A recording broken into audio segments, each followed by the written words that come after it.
À l'occasion du championnat de France du café au salon Food in Sud, les professionnels vous livrent leurs conseils pour faire cocktail et café réussi. Pour un café qui va être plutôt aromatique, la Chemex va pouvoir faire ressortir de manière plus approfondie les arômes.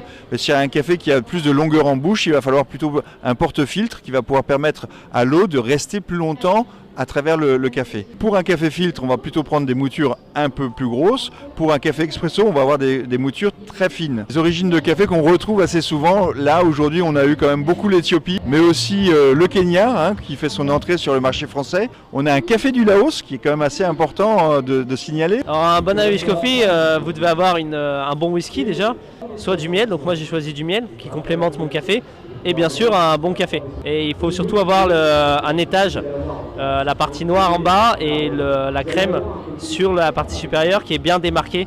Le moudre tout de suite, il faut arrêter de moudre à l'avance, ce n'est pas possible puisque entre 1h et 4h vous avez perdu la moitié des arômes volatiles. Plutôt de l'eau minérale, ou alors vous pouvez prendre de l'eau filtrée. Grammes, je mettrais 18 pour 250 ml d'eau, mais comptez généralement un ratio de 60 grammes par litre. Vous avez maintenant les clés pour un bon café, à vous de jouer.